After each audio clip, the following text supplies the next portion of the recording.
Hello అందరికీ! అందరూ ఎలా ఉన్నారు? ఈ సండే డిఫరెంట్‌గా మీకోసం ఒక స్పెషల్ రెసిపీ తీసుకొచ్చేసాను. రెగ్యులర్‌గా బిర్యానీ తిని బోర్ కొట్టిన వాళ్ళకి ఈ సండే ఈ రెసిపీ ట్రై చేసేయండి.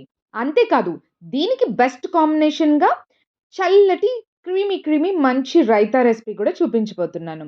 ఈ మెయిన్ రెసిపీ ఏంటో అనుకుంటున్నారా? సాఫ్ట్‌గా జ్యూసీగా ఉండే మటన్ తహారీ. మరి అదెలా చేయాలో చూపించేనా?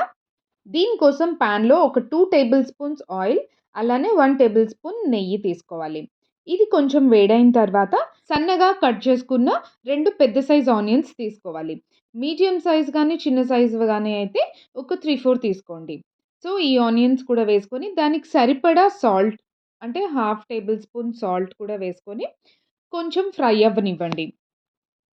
సాల్ట్ వేసుకుంటే ఆనియన్ కొంచెం తొందరగా గోల్డెన్ బ్రౌన్ వచ్చేస్తాయి.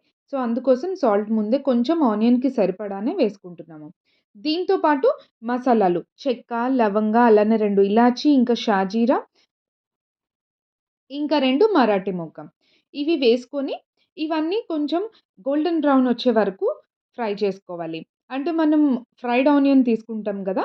సో, అలా వచ్చేలాగా ఫ్రై చేసుకోవాలి. ఇప్పుడు ఒక 2 టేబుల్ స్పూన్స్ అల్లం వెల్లుల్లి పేస్ట్ వేసుకోవాలి. ఇది ముందే వేసుకుంటే అంతా అంటుకున్నట్టు అడుగంటినట్టు అవుతుంది. సో, అందుకే కొంచెం లాస్ట్‌లో తీసుకుంటున్నాను. సో, ఇది లైట్‌గా కొంచెం పచ్చి వాసన పోయే వరకు ఒక హాఫ్ మినిట్ ఫ్రై చేసేసుకొని ఇప్పుడు ఇందులో క్లీన్ చేసి పెట్టుకున్న మటన్ తీసుకోవాలి. నేనిక్కడ హాఫ్ కేజీ మటన్ తీసుకుంటున్నాను. పీసెస్ కొంచెం పెద్ద పెద్దగానే ఉంచుకోవాలి. మరి చిన్నగా కట్ చేస్తే తుక్కు తుక్కు అయిపోతాయి. సో, కొంచెం మీడియం సైజ్ పీసెస్ కట్ చేసుకున్న హాఫ్ కేజీ మటన్ వేసుకొని, దానికి సరిపడా సాల్ట్, పసుపు, అలానే కారం కూడా మీ రుచికి తగ్గట్టు. అవన్నీ కలిపేసుకొని ఒక్క 1 మినిట్ అది కొంచెం ఉప్పు, కారాలు ముక్కలకి పట్టుకున్న తర్వాత, ఒక పెద్ద సైజ్ టొమాటో చిన్న పీసెస్‌గా కట్ చేసుకొని వేసుకోవాలి. ఇదేంటంటే కొంచెం గ్రేవీలాగా వస్తుంది. అందుకోసమని టొమాటో వేస్తాం. ఆ ఫ్లేవర్ కూడా మనకి లాస్ట్‌లో టొమాటో ఫ్లేవర్ తాకుతుంది. అది బావుంటుంది. సో, అది కొంచెం మగ్గిన తర్వాత అంటే టొమాటో మగ్గిన తర్వాత మెత్తగా ఇట్లా గ్రేవీ వచ్చినట్టు అవుతుంది. సో, ఈ స్టేజ్‌లో ఒక్కసారి కలుపుకొని స్టవ్ ఆఫ్ చేసేసి ఇందులో ఒక కప్ పెరుగు వేసుకోవాలి. స్టవ్ ఎందుకు ఆఫ్ చేస్తున్నామంటే ఆన్‌లో ఉండి పెరుగు వేసి కలిపితే పెరుగంతా విరిగిపోయినట్టు అవుతుంది. అందుకే స్టవ్ ఒకసారి ఆఫ్ చేసేసుకోండి. లేదంటే సిమ్‌లో పెట్టుకోండి. ఒకసారి పెరుగు వేసి మొత్తం కలిపిన తర్వాత అప్పుడు మళ్ళీ స్టవ్ ఆన్ చేసుకొని మూత పెట్టేసేయండి. ఇలా కాసేపటికి పెరుగు, టొమాటో అంతా ఇట్లా గ్రేవీలాగా మనకొచ్చేస్తుంది. ఇప్పుడు ఒక్కసారి దీన్ని మొత్తం కలిపేసుకొని అందులో కొంచెం పుదీనా, ఇంకా ఒక 2 పచ్చిమిర్చి చీలికలు, అలానే కొంచెం కొత్తిమీర తరుగు కూడా వేసేసి, హాఫ్ లెమన్ గూడా పిండుకోండి. పెద్ద సైజ్ అయితే ఒక హాఫ్ సరిపోతుంది. అదే మీడియం సైజ్ లెమన్ అయితే ఒక ఫుల్ నిమ్మకాయ ఇవన్నీ ఒక్కసారి బాగా కలిపేసుకొని, ఇందులో ఒక half table spoon biryani masala కానీ, గరం మసాలా కానీ వేసుకోండి. అంతే. మనం వేరే ఎక్స్‌ట్రాగా ఎక్కువ మసాలాలు కూడా వాడట్లేదు. హాఫ్ టీ స్పూన్ సరిపోతుంది. సో, ఇప్పుడు ఇదంతా ఒక్కసారి బాగా కలిపేసుకొని, ఏ గ్లాస్‌తో అయితే మనం రైస్ తీసుకున్నామో, ఆ గ్లాస్‌తో 1 ½ కొంచెం ఎక్కువ వాటర్ పోయండి. నేనైతే ఈ గ్లాస్‌తో 1 గ్లాస్ రైస్ తీసుకున్నాను. బాస్మతి రైస్ నానబెట్టుకున్నాను. సో, నేను 1:30కి వాటర్ పోసుకుంటున్నాను. సో, వాటర్ పోసేసి ఒక్కసారి బాగా మూత పెట్టేసి ఉడకనివ్వండి.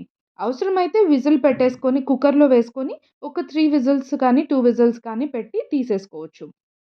నేనైతే ఇలా ఓపెన్‌లోనే పెట్టాను. నాకు 20 మినిట్స్ టైం పట్టింది.